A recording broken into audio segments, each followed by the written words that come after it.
Hello, Mr. Barton here, and welcome to another edition of the TES Secondary Maths Resource of the Week.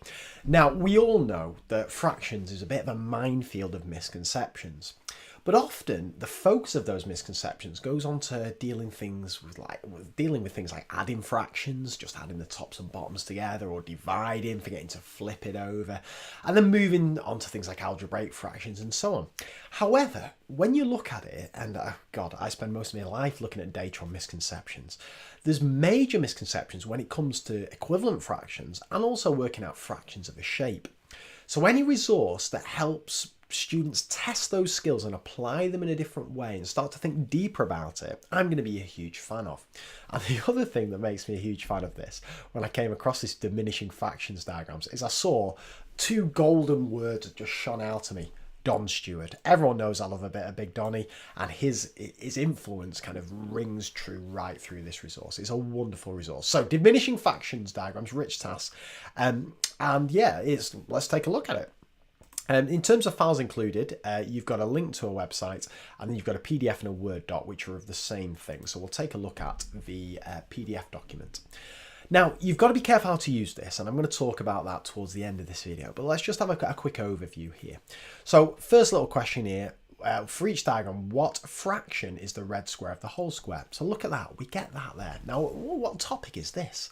Is it fractions of a shape? Well, yeah, it is, but also equivalent fractions and geometrical properties of shapes are going to come into play there. Even things like multiples are going to come into play to this. So quite a challenging one that to work that out. But we're only just getting started. Then we get that little beauty there. Is that easier question? Is that a harder question? Can debate that with the students. Then we get the classic thing about international paper sizes. Now, what I like about this is it's not just the case of you just got one question. You've got nice little build-ups here.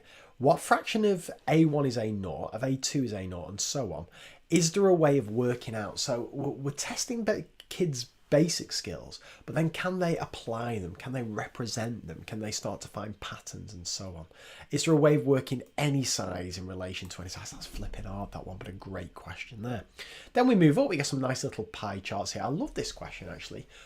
What fraction, what angle, what percentage? Bringing those topics together. Get some great discussions going on there.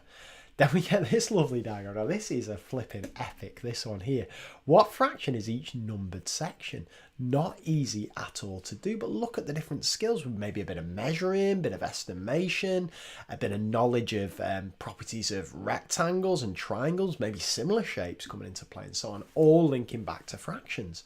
Now, as I say, if you're thinking, flipping, there's a lot going on here, don't worry. I'm going to talk about a little bit of advice about how I would use this in a second. What fractions are the coloured sections of the whole? So again, we've got more kind of geometric representations there. Then we get a can of soup. It's quite hard, this can of soup, but this is nice, kind of fractions of amount, working backwards when you've got information. Then some fraction discs, and I love this because I was looking at them diagrams thinking they're a little bit dodgy then. What's going on here? But then look at all these questions. Really, really nice. What fraction is a sixth compared to a half? That's a great question. What fraction is an eighth compared to a half? I was recently on the AQA expert panel analysing badly answered questions. There's one very similar to this.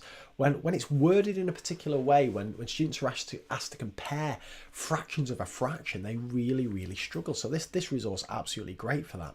Classic fraction wall, using the fraction wall to answer questions. More diagrams with loads of stuff going on there. They're flipping hard, and so on. So you get loads here. So we've got, starting with working out fractions of shapes, we build up to looking at kind of more inquiry and representation based questions.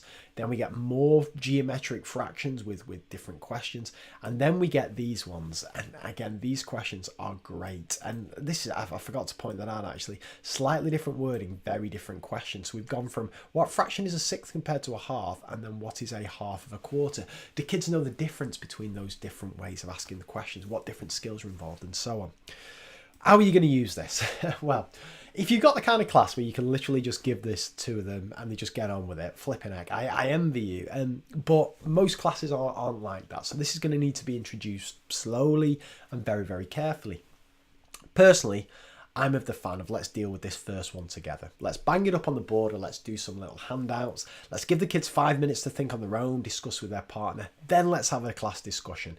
Can we figure out how to do it? What are our strategies? Maybe once we've got a few strategies, then it's back to the kids. Can you finish this question off? Let's get this one done together. And then maybe let's give the kids 10, 15 minutes to work on this particular one. Let's check everybody's answers. And then maybe we're in a position to start working through these. But maybe not. Maybe we stop at those two. Maybe we're happy with that. Maybe we come back another day to do this particular one. Maybe we come back another day to do this.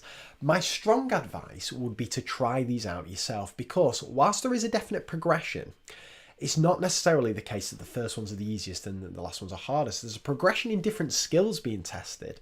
But for example, I found the pie chart one certainly easier than this particular one, and so on. So my advice for like any resource really is try it yourself first. But there's enough here, there's enough richness here to really test students' understanding of fractions, their ability to combine fractions with different topics, which we all know is going to be important in the new GCSE, and just engage them in something that often isn't covered all in that great depth. As I say, the emphasis on fractions tends to go on the operations of fractions as opposed to equivalents and fractions of an amount, but this is a wonderful way to get some depth into there. So I absolutely love this resource, and I hope you'll find it useful too. If you do, hop back onto this page, share your thoughts, and yeah, hope you and your students find these fractions fun. And I shall see you for a fresh resource of the week next week. Take care of yourselves. Bye for now.